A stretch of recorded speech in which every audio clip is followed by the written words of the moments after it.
उस पर आदरणीय स्वागत शिवकुमार व्यास जी ने आज के कार्यक्रम को पहुंचा दिया है और मुझे लगता है कि एक चैलेंज की तरीके से अगले रचनाकार के लिए होता है कि ऊंचाइयों पर मंच है और उसके बाद कोई पढ़े।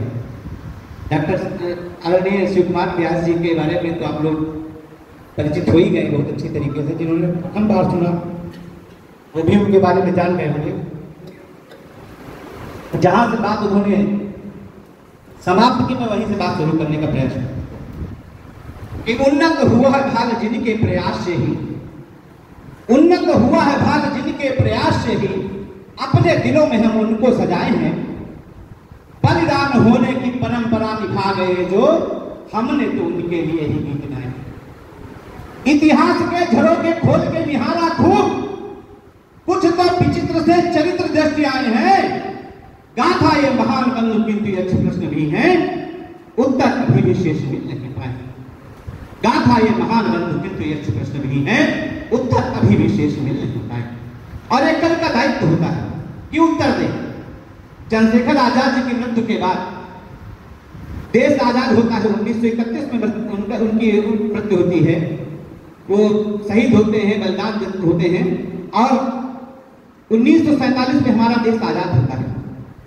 1951 में उनकी माता जगदानी देवी का निधन होता है झांसी में। आज भी वो स्थान एक स्थान का रूप नहीं ले पाया है। उसे तो एक तीर्थ की तरीके से विकसित करना चाहिए था, लेकिन किसी ने उसको तरफ ध्यान नहीं दिया। चाहते तो उसको एक स्मारक बना सकते थे। तब उत्तर देना पड़ता है कि नहीं हारता रावण शायद अगर विभीषण प्राप्त होता। आप सबको अगर उत्तर समझ में आए तो आप बताइए, आशीर्वाद दीजिएगा कि नहीं हारता रावण शायद अगर विभीषण प्राप्त होता। विभीषण रावण की हार ये नहीं थी कि भगवान राम के हाथ में मारा गया, ये तो उसकी जीत थी। लेकिन उसकी हार क्या थी? हार उसकी ये थी कि जब लंकापुरी में उसके परिवार में उसकी माता कैकसी के जन्म से विभीषण जैसे भाई ने जन्म लिया, ये उसकी हार। नहीं हारता रावण शायद अगर विभीषण भ्रांत होता, नहीं पराजित होता गौरव जब जयचंडी घात होता। ये इतिहास की बातें भाई, इनमें छुपे इशारे समझो, वरना जीत को पा करके भी अपने को तुम्हारे समझो, वरना जीत को पा करके भी अपने को तुम्हारे समझो। कहीं न कहीं ये चित्र तो छूटे और जिनकी बात हम लोग उठाया करते हैं, आज भी वो राजकथन उन्हें भूलने की आवश्यकता है। कार्यक्रम में विषय दिया गया था, बहुत ही सुंदर विषय गीता। गीता एक ऐसा विषय है जो हमें कर्मयोग सिखाती है। गीता के का प्रथम श्लोक, धर्म क्षेत्रे कुरुक्षेत्रे समवेता युष्वा मामका पांडवाश्च पूर्वस्य। संजय से पूछते हैं धृतराष्ट्र, धर्म क्षेत्रे कुरुक्षेत्रे, कुरुक्षेत्र और धर्म क्षेत्र में क्या हो रहा है?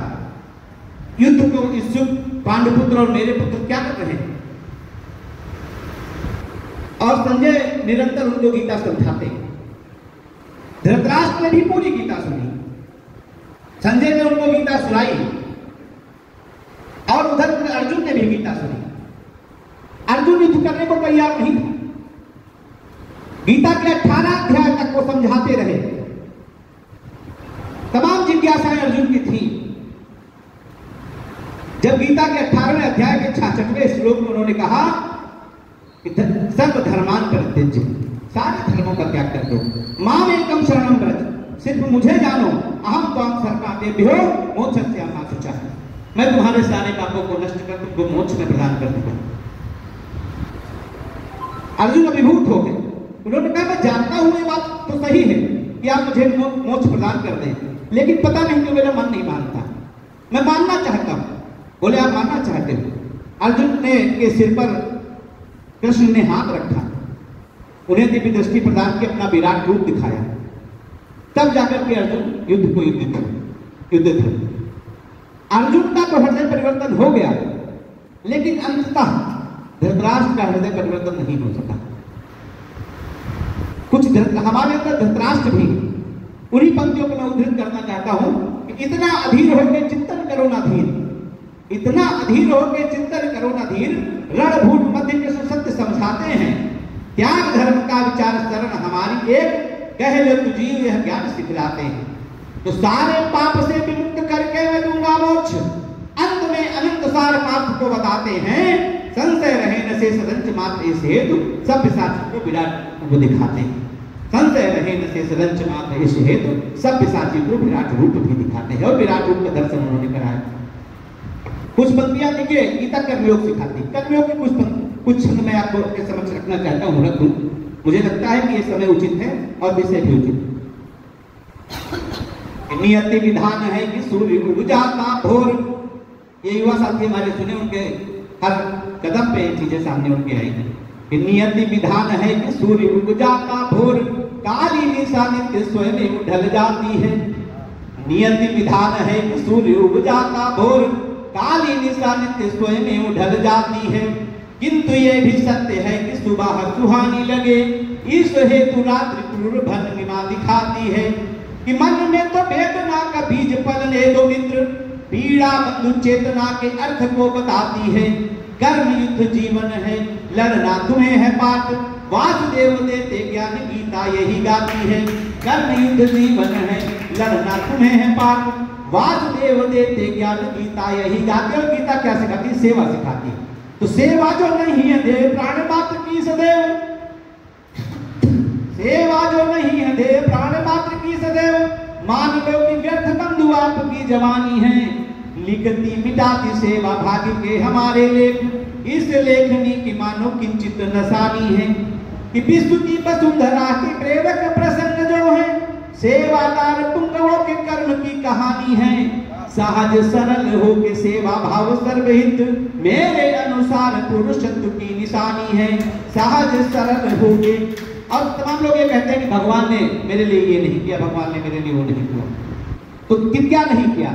कि दुख हानि, भगवान तो सब कुछ कर देते हैं, लेकिन कर्म प्रधान विश्व रच रखा।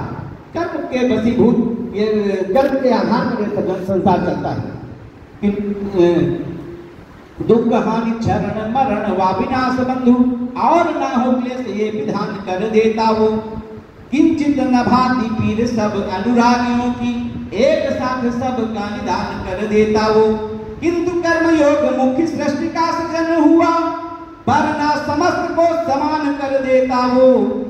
सागर सरीखा मत जाता और एक बार, सारे रत्न सबको प्रदान कर देता वो। सागर सरीखा मत जाता और एक बार, सारे रत्न सबको प्रदान कर देता है। और देखिए भगवान को भी कर्तव्य करना पड़ा कि धर्म है पुनीत बंधु कर्तव्य का प्रणम्य, आन जो पड़ी तो भगवान ने निभाया है। क्षीर के समुद्र बीच छोड़ निज विष्णु धाम, सर्प के शरीर पर आसन लगाया है। तो जितने कथानक है सबका है एक भाव, जन्म कुछ हेतु हेतु जीव लेके आया है। रचना विशिष्ट कुछ नूतन कृतित्व हेतु, प्राण ने शरीर एक सुंदर सपाया है। रचना विशिष्ट कुछ नूतन कृतित्व हेतु, प्राण ने शरीर एक सुंदर सपाया है। तो कर्मयोग के महत्व को आप लोग समझिए, इस शरीर का उद्देश्य क्या है उसको समझिए।